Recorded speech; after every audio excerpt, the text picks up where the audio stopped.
Hi, everybody. I'm Robin, and these are my reflections. And today we are here to reflect on the new releases from Llewellyn that I received for review. So I have 5 decks and 2 books, some of which I have worked with, or the books I've read, and some of the decks I've worked with, and some of them I haven't opened yet. So this is going to be a mix of review and first impressions for some of those, and then also the reviews of the books. I have 5 decks, 2 books. Stay tuned. We got a lot to talk about today, and you know I'm chatty, so grab a cup of tea or a glass of whatever, a snack, all the things, and let's get started. Let's start with a deck that I have already done a review on my channel for.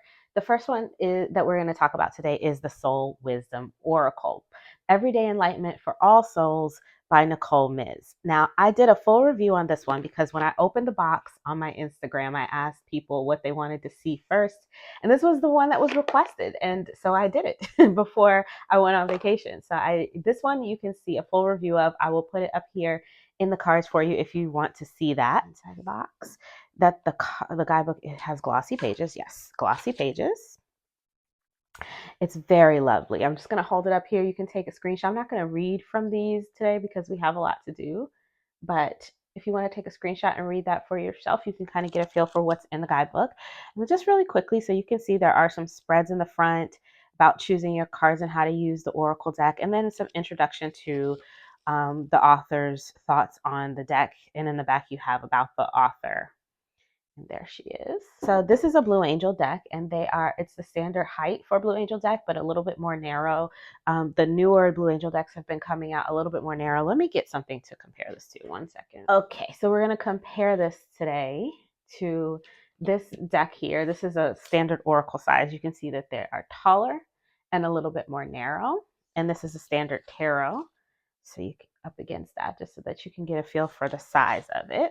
So as I mentioned, there are 50 cards. They have these title bars at the bottom. So you have a title and then you have a sort of like little phrase here. So this one says, speak, tell your truth now, transformation, you are changing step by step. And as far as I can tell from looking at the cards and reading through the guidebook and working with the deck a little bit, the colors on the bars are just aesthetic. I think they just are meant to match the paintings. I haven't been able to figure out anything else as far as the colors on the bars go, but the messages feel very raise your vibration.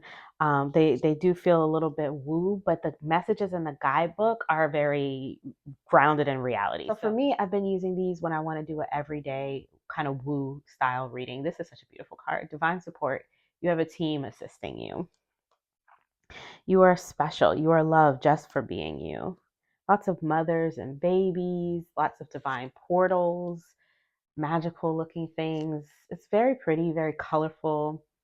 Some of the artwork is color and expression and then one bold object, and some of them, like this one, have more to look at within the image. So like you can see these faces hidden up here and then other things hidden around that you can really dig into or sink into.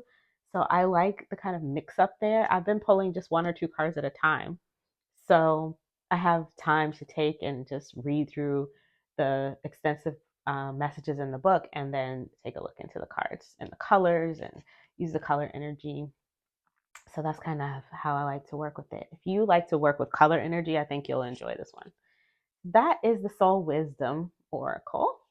Another one I've been working with, it's been fun, is the Royal Animals Tarot by Severino. Is it Severino? Severino Boraldi, yes. This was released posthumously from him, and I have a couple of other decks from this creator that I just adore, and this one is no different. I like this one too. It's quirky, it's cute, but it's just kind of like a little. It's based on the Visconti Sforza, so I don't want to call it an RWS clone, but it reads really easily. If you can read with the RWS, I don't think you'll have any trouble reading with the imagery on this deck. The write-ups are simple. They give a little bit about of what's happening in the image, but and a little bit about the energy, and that's it. And it's in English, Italian, Spanish, and Portuguese. And it looks like to me that we get the same for all of the same write-ups for all of the languages, because sometimes you'll get more in English and less in the other languages, but I think it's the same for all the languages. So here are the pretty backs. Very beautiful.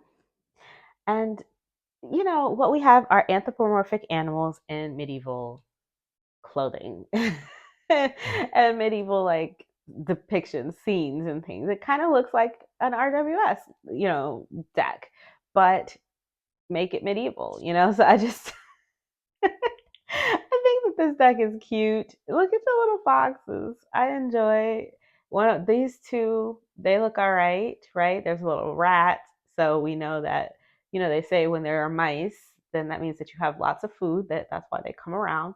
Somebody back there is sad. I'm not sure why. Got the little child there, so it's cute. The details are there. There's plenty to look at. If you like anthropomorphic animals in medieval clothes, you're gonna enjoy this one. Look at the Seven of Wands. Oof. Snake. Um, I think this every time I see this card, I laugh because some of them look very determined, and some of them just look like they're performing. Like this guy in the front, he looks like he's part of like I don't know. This is like he's in a Broadway show or something. So cute. And yeah, and we've got dogs and foxes and monkeys, and here's a deer with wearing peacock feathers, and looks like there's a cow. I think this uh, pope or this bishop back here is a cow. This one is a bear. So there's all kinds of different animals in here, dressed in different clothing. Easy to read, nice soft colors, really perfect for me for this time of year because if I want color, it's not too much color. Right now I'm wanting things very soft and muted. So yeah, this is working for me. And I think it's funny. Because this little tiger with his little tiger friends that have something to say about what he's done. So this little Three of Swords, I cannot even. Every time I see this Three of Swords, I smile. And I know it's supposed to be sad, but I cannot. Look at the little face.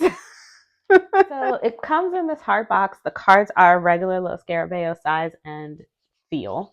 They feel like a normal Little Scarabeo tuck box deck, but just came in the hard box.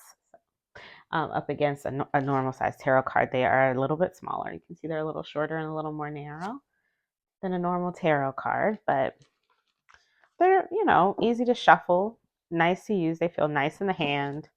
And yeah, go. Nice. I enjoy this. I enjoy this a lot. This is fun. So that is the Royal Animals Tarot. Here. So cute. The next one we're going to talk about today is the Moon Temple Oracle. This is a new deck from Susie Cherub and Layla Saville Leyland. This is also a Blue Angel deck.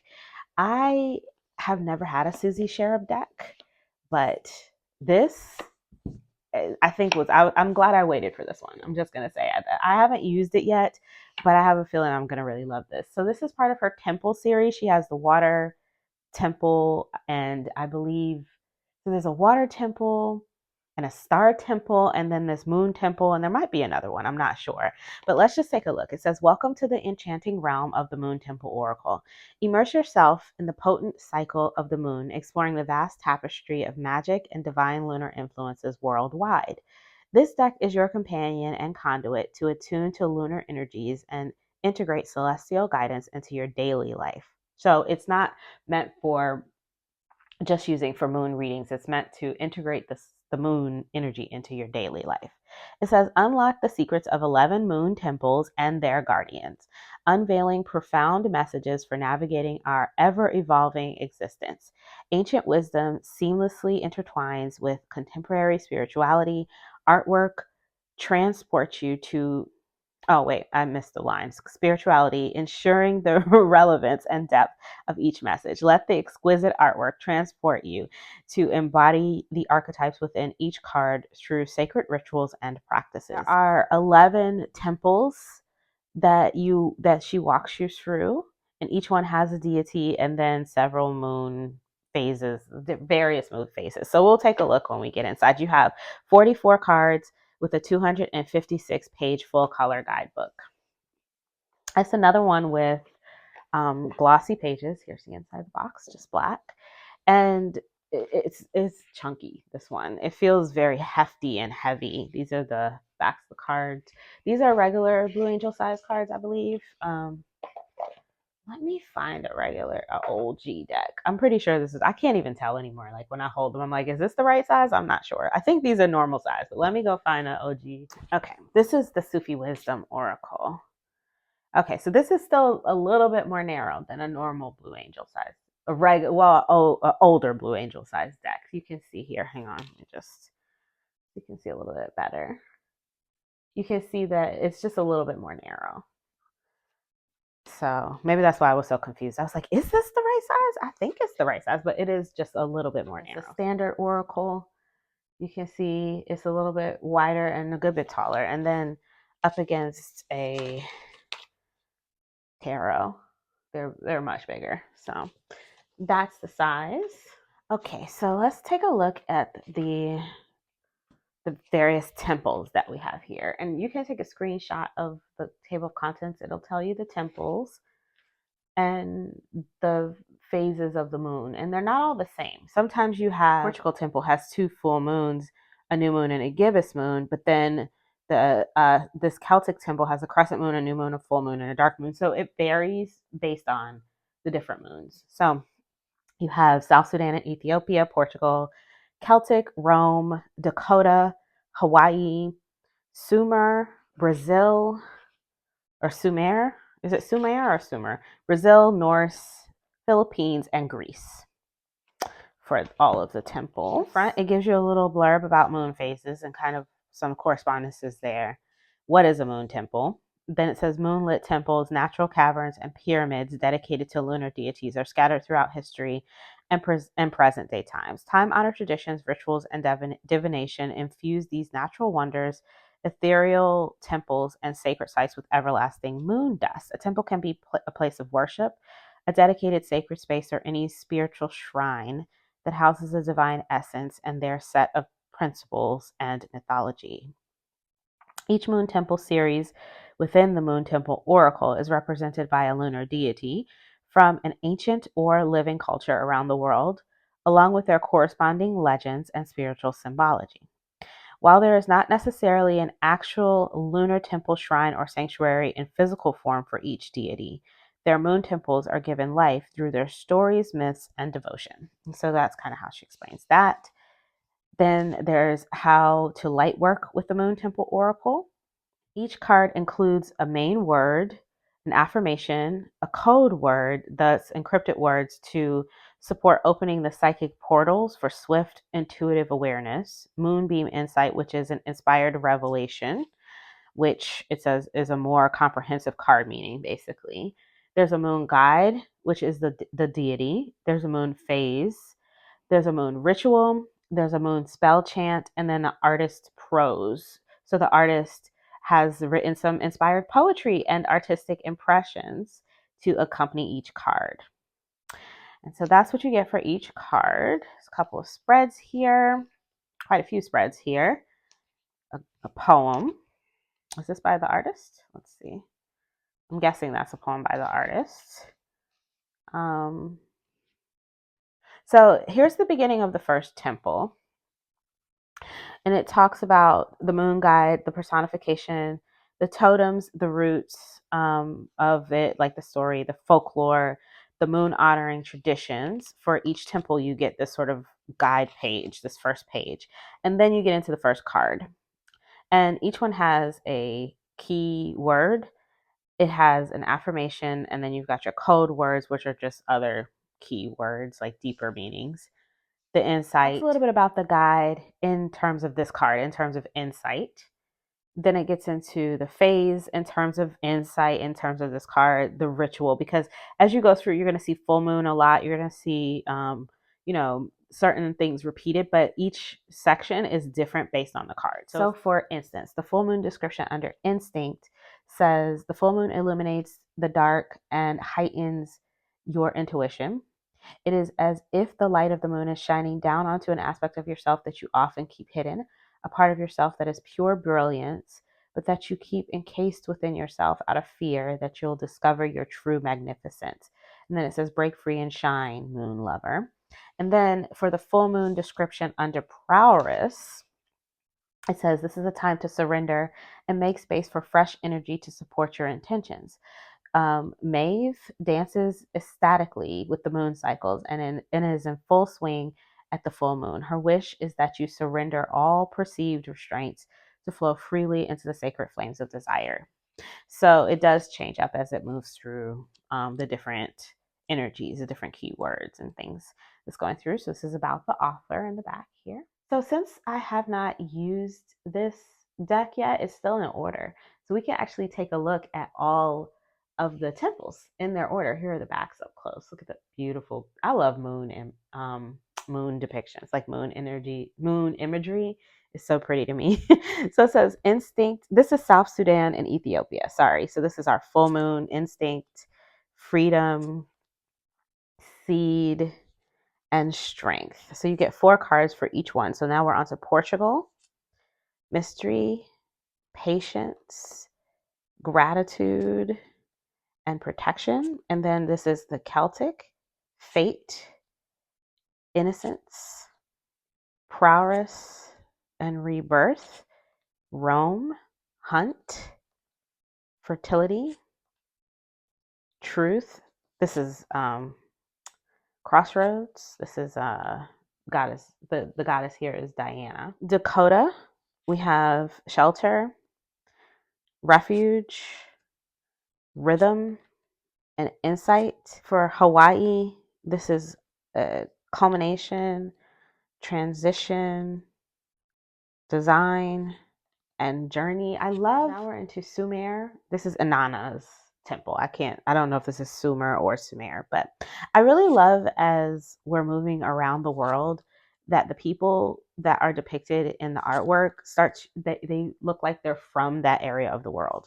I also really enjoy that, we're on to Brazil now, that there are some male depictions in this deck, because I feel like whenever I get a moon deck, it's very often solely female. And so it's nice to have a little bit of a mix up here. There's a few sort of masculine or male presenting depictions. This is Norse, and I really appreciate that because I have quite a few moon decks. Like I said, I like moon energy, but I don't have a lot with male depictions. So that feels different to me. We have the Philippines. Love, progress, conquest, and beauty, and then finally Greece. I do also enjoy that there are a couple of depictions of females that are presenting as crones. So that's nice as well.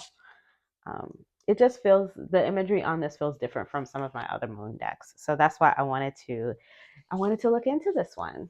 So if you guys want to see a full walkthrough of anything that I'm showing here today that I don't already have a walkthrough of, absolutely let me know. I'm going to put this piece of moonstone in there with that. Let me know, and I'm happy to do it. So this is the Moon Temple Oracle by Susie Sheriff, my first Susie Sheriff deck. I'm really excited to have it. Okay, so we are going to take a look at the couple more decks that I have not opened yet. So this is the Yokai Tarot by Marja Biazzi and Paolo Bertazzo, a deck of Japanese folklore. This box is cool because it does, sometimes they do this where they have the boxes change like that when you open and close them. It's kind of fun. But anyways, this is this is a deck of yokai or Japanese spirits. I don't know too much about yokai, but it seems like from looking at this guidebook, because I did take a quick look at the guidebook, that they're all attached to stories. They all have like a story that goes along with them. Look at these beautiful backs. So pretty. The colors are right up my alley. As you can see, they perfectly match my background. So I'm very excited to have this out of its plastic now. So this is English, Italian, Spanish, and Portuguese again.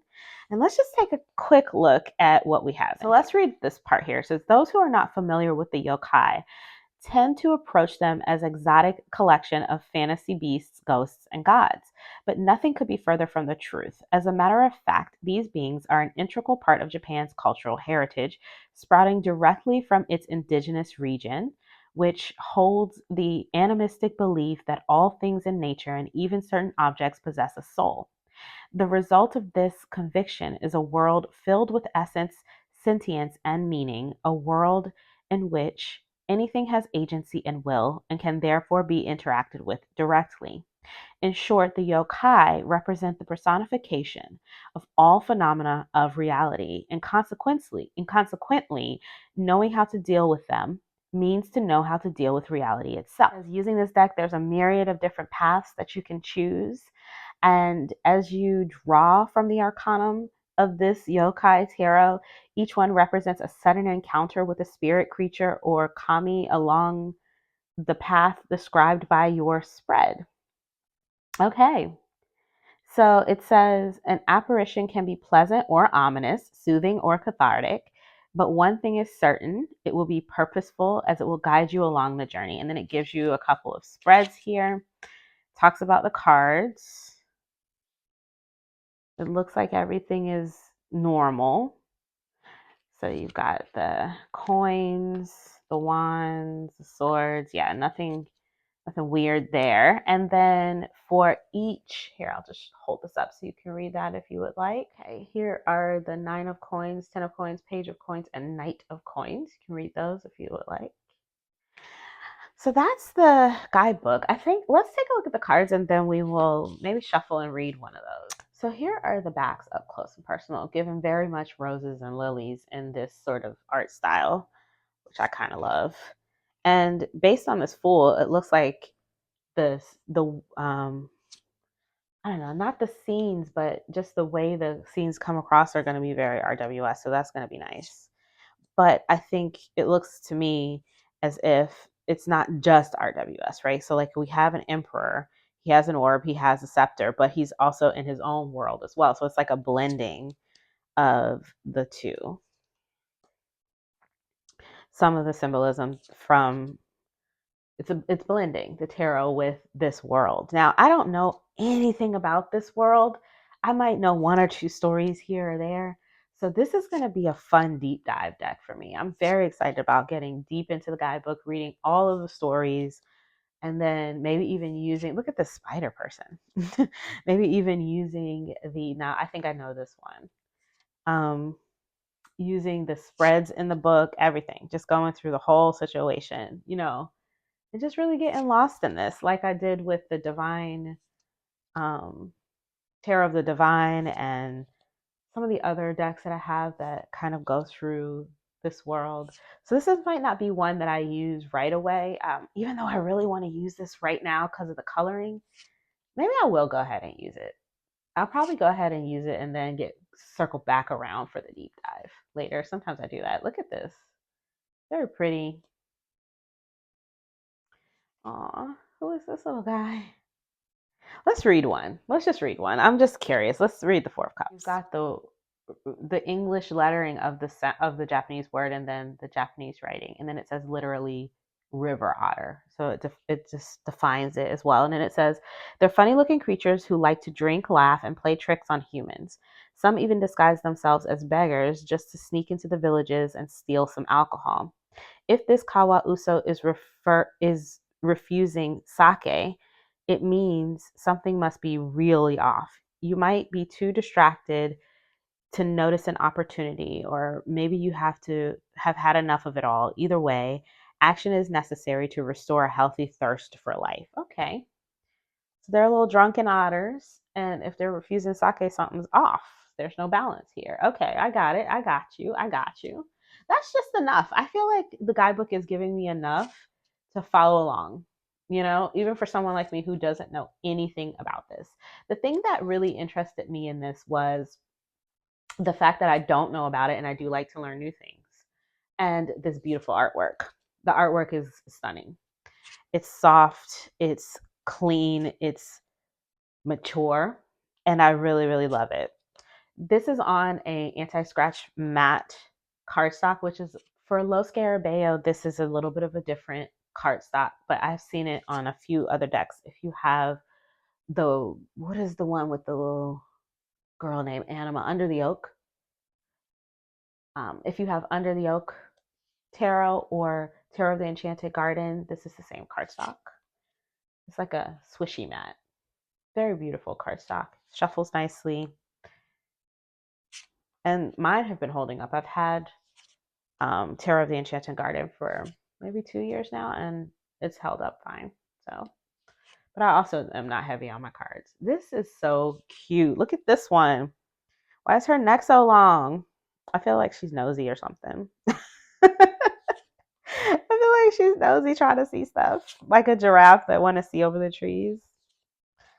Let's see. Oh, this is like a fire spirit.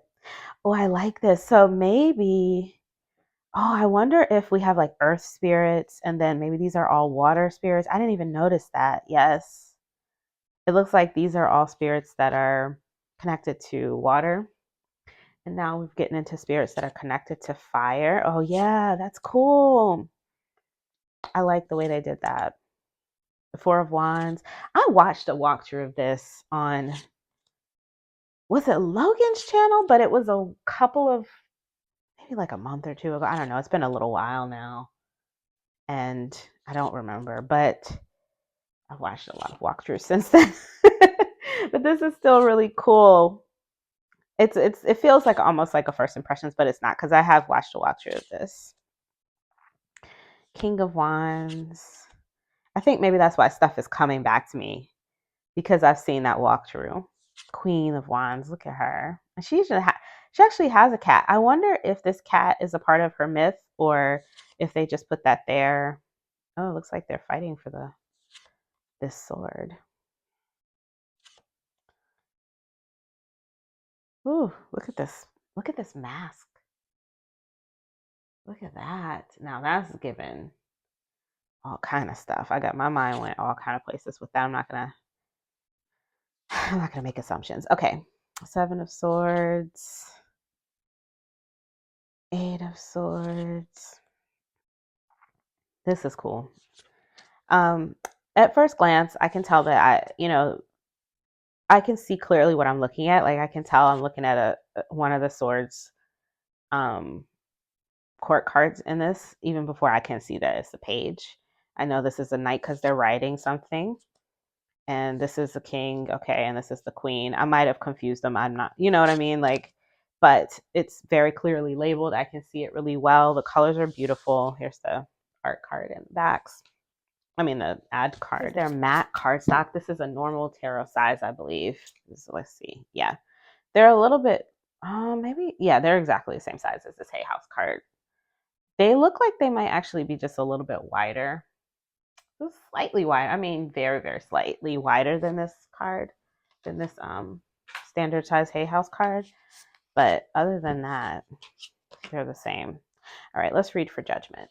So it says keywords: awakening, revelation, redemption, emergence, release. Rejected by the monk she so desperately loved, a young girl named Kiyo Aime, Princess Kiyo, transformed into a snake and followed him around Japan. Oh, the poor man tried to hide inside the bell of a temple, but she found him and coiled around the iron cage, burning the monk inside it with her fiery breath.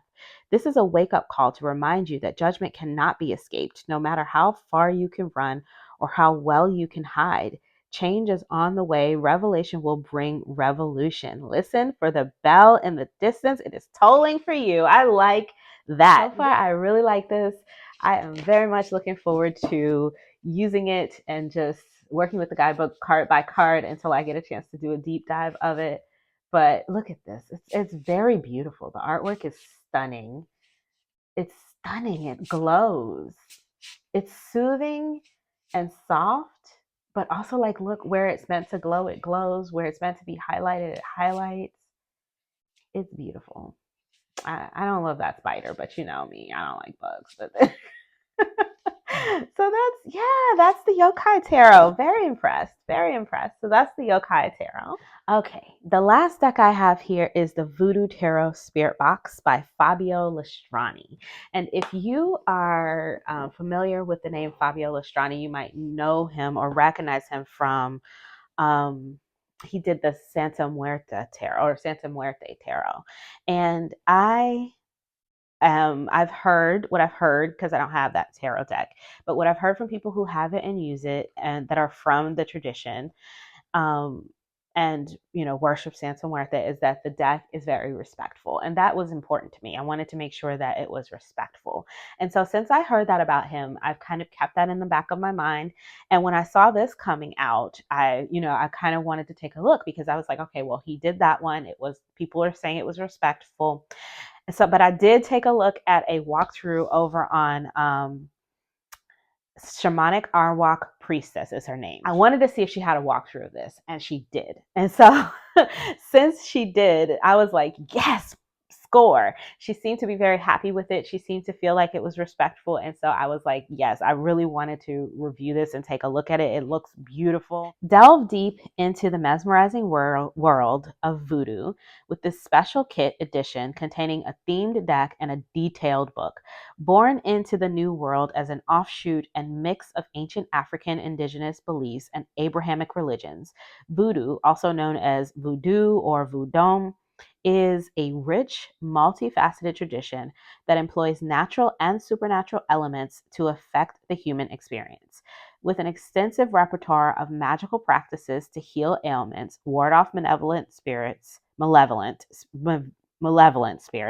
and seek favor from the deities known as Loa, Voodoo represents a unique and fascinating example of religious syncretism.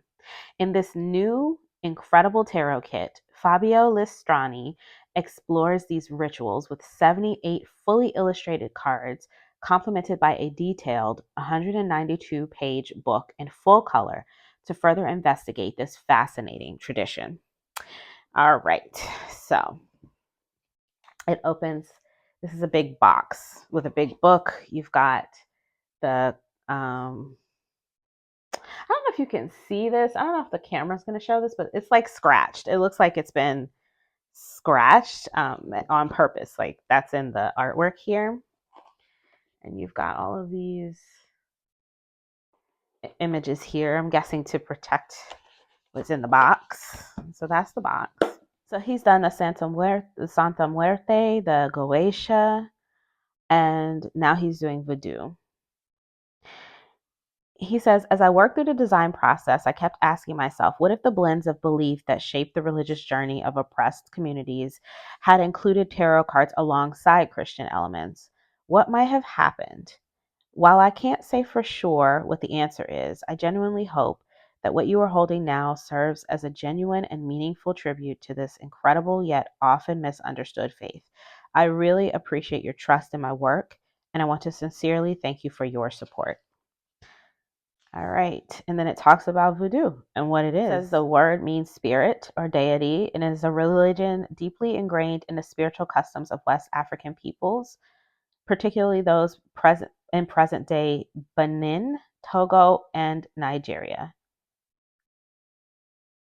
Its influence spread across continents through African diaspora reaching the Americas, with those forcibly transported during the transatlantic slave trade. Haiti played a pivotal role in the history of voodoo, especially during the 18th century. And it goes on about all of this history of voodoo and how it got to America and how it got to Haiti. It talks about the difference between their single deity and then the Loa, which are the spirits that interact with the humans, because the the single deity does not interact with human affairs. The Loa are sent to interact with humans.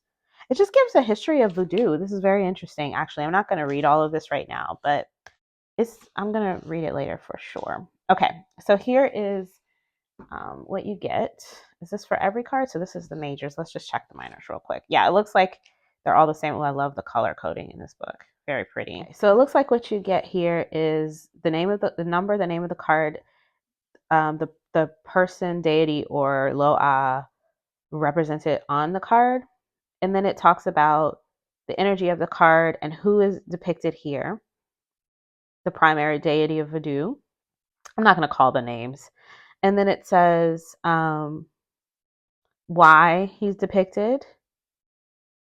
and then a little bit more about who he is, and then it gives some positive and what they call here positive and negative keywords, lists of keywords, long lists of keywords. There's maybe like 20 keywords for positive and 20 for negative here. And it looks like you get the same in the minors as well. Okay, so for the minors, we've got wands, cups, swords, and coins for creative, emotional, intellectual, and material, respectively. They renamed the court cards. Pages become dolls, queens are mambo, kings are ongan, and knights are horse. And I guess they've reordered them too. So we've got page, queen, king, and knight, which I believe is the Thoth ordering. Don't get me to lying. I think that's the Thoth ordering. So it talks about why. So it says dolls serve as representations of individuals who will be the subject of both positive and negative actions during rituals. Their essence aligns well with the tarot's concept of pages or knaves. For the kings and queens, he's chosen Mambo and I can't say, I don't know this word. Oungan. I don't want to say it wrong. Representing the female and male figures of the spiritual leaders.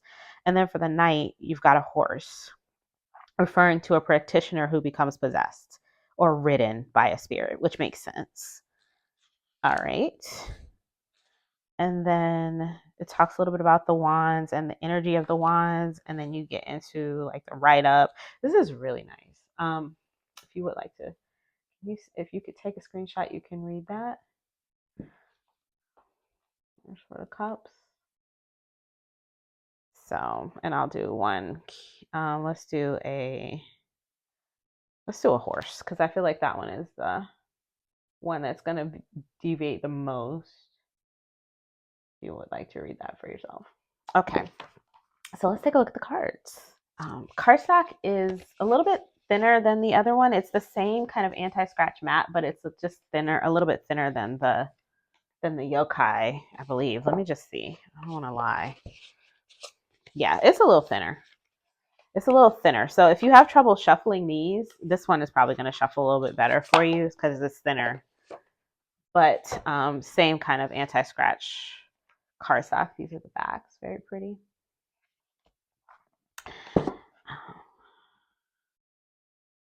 I wonder if it says in the guidebook what these symbols are. It probably does. Let me just look.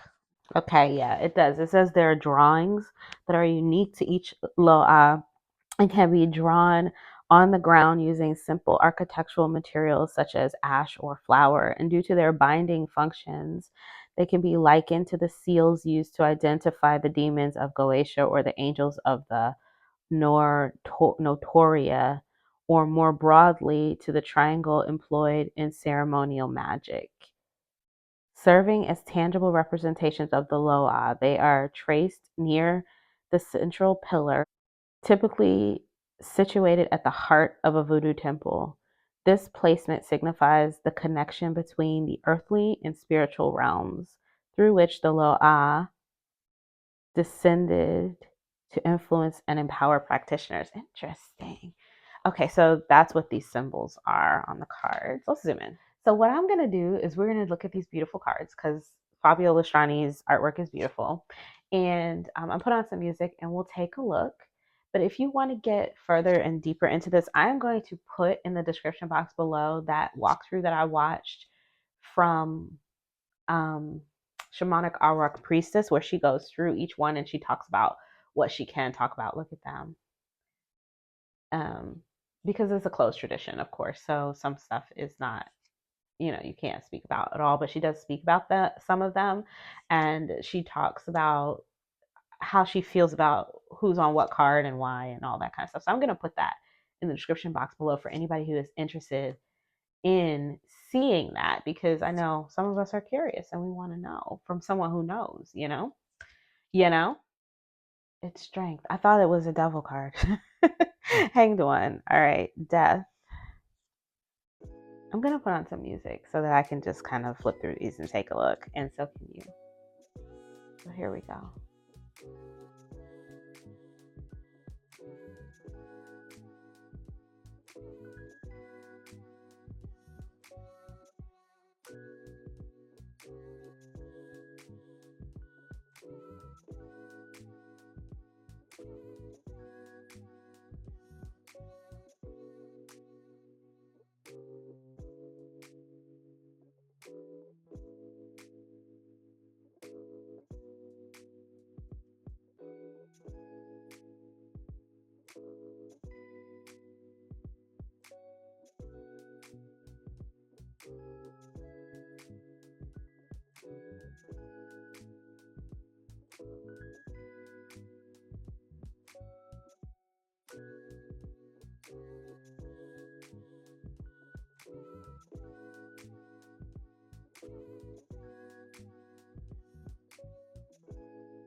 So let's check the size. I think they're normal tarot size. Okay, they are a little bit wider, just slightly wider than a normal tarot size deck, same height. And let's just give them a shuffle just to see if, because they feel thinner, but also maybe they're just, maybe it's, I don't know. All right, so let's just give them a quick shuffle. I just want to see how they're going to shuffle because the cardstock is just a little bit different. You know what this, it feels like a matte version of their tuck box stock. So it's about that thickness, and it shuffles about the same, in my opinion. It's a little bit thicker, but yeah, it shuffles about the same as their tuck box stock, without that sort of little bit of lamination that they usually have on there. All right, so that's good. I can work with that. So I'm laying them out really quickly just because I want to see what they look like laid out, because as I was going through them, they seemed color coded to me. So I just wanted to see if I could pick them out by color if I have them laid out in a spread. And it does look like I can. I can see the swords are yellow. The green is pentacles. I'm guessing the reds. Yeah, so I see reds as wands. The blues are cups. But there's also these majors that are kind of, so it's color coded for the minors, but these majors also have a lot of colors in them too, which takes away a little bit of the color coding, but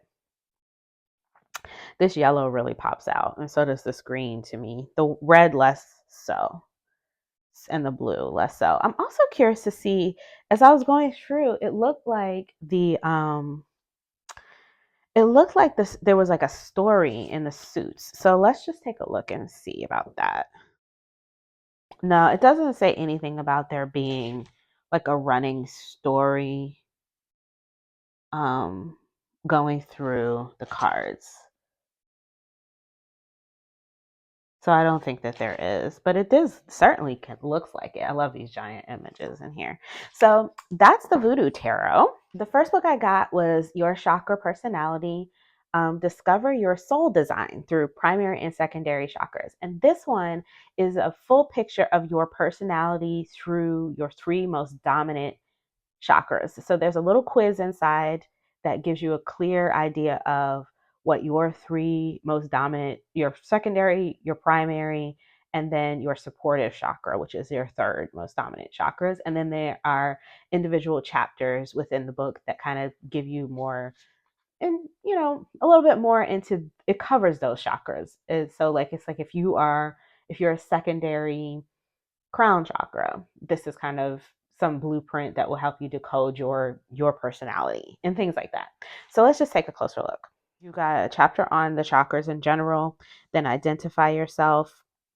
It talks about the primary chakras, the road to self-recognition, why we're doing this, and then tools for the soul, and then find your answers, interpreting your chakra design. That's the quiz, decoding your soul's blueprint, a glimpse into 42 chakra combinations. And then part 3 is directing your inner power towards fulfillment. This last chapter kind of gives you some practices and things that you can do to harness the energy that you find in these other chapters. The practices are all listed here, everything that you have. So you've got a chakra flowering, uncovering your primal narrative, your life experience, being your type, tapping into your secondary and supportive chakras, reading your own blueprint, reading someone else's blueprint, allowing your soul design to blossom, expanding your secondary chakra type, visualizing the blossoming of your soul design, tracing your soul's blueprint, resolving questions and dilemmas, helping someone else resolve questions and dilemmas, and then designing coaching programs. And so each one is listed out by page there. The introduction just kind of talks about chakras, soul types, your soul. It understanding soul design and how that can help you. It talks about what a primary chakra is, what a secondary chakra is, and what a supportive chakra does in your life. And then ways to feel your chakras. This is a correspondence chart. So it corresponds the chakra with the location in your body, the element, colors, a mantra, psychological aspects, and meditative states. This is one of the practices for chakra flowering. and then, you know, unveiling the primary types. And there's the quiz that you can take to figure out your types. And then it tells you how to total it up. And if you have mostly A's, mostly B's, and C's, and all that. So this section here just goes through all 7 chakras in each type. So the root chakra in general, and then the root chakra as a primary, the root chakra as a secondary, the root chakra as a supportive. And then it goes into this, you know, the sacral chakra, and so forth and so on. And it just goes through all of those. Once you know those 3 chakras and you've read about those and you kind of understand that, then the rest of the book just goes over ways to use that knowledge to, you know, highlight the things that you do well, highlight all of the things that can make your life easier, basically, or to make things a little bit easier for you as you go through life. And then it goes into the combinations. So there are 42 combinations between primary and secondary chakras. So if your primary is the root chakra, then you would go through and read these what, 7 different root chakra combinations and see which one you feel like you're most attuned to, and then that would be the one that you could use to kind of enhance your life through your personality type. And it goes through all of them. It's a really interesting way to think about chakras. It's not something that I've never tried to combine soul design with chakra stuff before.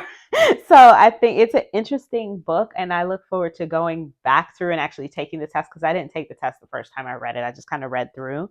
So I look forward to actually going back through, taking the test, figuring out which ones specifically apply to me, or even really maybe even doing this with friends and family as well, and passing this book around and letting other people use it as well. So this is interesting. So that's your chakra personality. Okay, and the last book I have here is The Essential Guide to Archangels and Saints. And what's in here are 60 or more archangels, angels, and saints that are and then their correspondences. So we've got crystal correspondences. What else is in here? Color correspondences, chakra correspondences, essential oils to go along with them, zodiac, divine guidance. There's a petition, an affirmation. There's some supportive sort of everyday energy stuff for all of the archangels and saints. And for the saints, it also tells you their feast day. Now, I think this book is cool. I think it's really interesting. I'm not sure exactly, as I was going through, how she picked which angels to represent and which ones not to, and which saints to represent and which ones not. But a lot of the ones that I was looking for are in here. But what I will say about this book is that this table of contents is not enough. There is no index in this book that will allow you to use this to be able to use this as a guide to archangels and saints, to actually use it as a reference book. They should have put in here the list of angels and saints, so that if you wanted to look for one in specific, you could, because the way they design the chapters, it's very difficult to see where one stops and the next one starts. So like you can see, Archangel Michael is here, and then, you know, Muriel is here, and the size difference is not much on the headings.